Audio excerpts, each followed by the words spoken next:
Hello everyone, আমি শ্বেতা চলে এসেছি কার্গিল দ্বীপে একটা ভিডিও নিয়ে। সত্যি বলতে গেলে সূর্যাস্তের সময় গরম গরম চা বা ঝাল ঝাল করে আলু কবি খেতে খেতে সূর্যাস্ত দেখার মজাটাই কিন্তু আলাদা।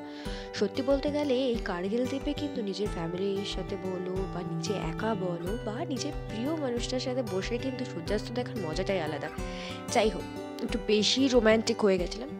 আরেকটা জিনিস তোমাদের বলে রাখি, মন্দারমণি বা অন্যান্য জায়গার থেকে এখানের প্রাইসটা কিন্তু খুবই কম। তাই তোমরা যদি কেউ মনে করো আমি প্রি ওয়েডিং শ্যুট করতে চাই, একটা ভালো জায়গা মানে সস্তায় একটা ভালো জায়গা, তাহলে আমি সবার আগে তোমাদের সাজেস্ট করবো বকখালির এই কার্গিল দ্বীপে তোমরা কিন্তু যেতেই পারো। যাই হোক, আমি সমুদ্রে পা ডোবার পরে একটু পা ডোবার হয়ে যাওয়ার পর চলে গেছিলাম সি বিচে, মানে বকখালির সি বিচে। ওখান থেকে গিয়ে একটু গরম গরম চা খেয়ে নিয়েছিলাম। আর যাই হোক, সি বিচে যাওয়ার আগে আমাদের এই মন্দিরটা পড়েছিল, তো ওটা প্রায়ই পড়ছিল।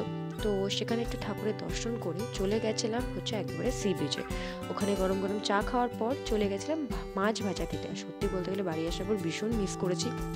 আর এখানে অনেক রকমের মাছ ছিল। আর এদিকে ভাই দিদিকে দেখাচ্ছিল যে দেখ আমরা কত রকমের মাছ ভাজা খাচ্ছি। সত্যি বলতে গেলে আমার ছোটো ছোটো মাছের থেকে বড় বড় মাছের প্রতি একটু বেশি আকর্ষণ থাকে। তো মাছ ভাজার ভিডিও নিয়ে আরেক খুবই তাড়াতাড়ি আসছি। ততক্ষণের জন্য টাটা, বাই বাই। চ্যানেলটাকে সাবস্ক্রাইব করে দিও, ভিডিওটা ভালো লাগলে লাইক করে দিও। আর অনেক ইনফরমেশন ভিডিও আসতে চলেছে।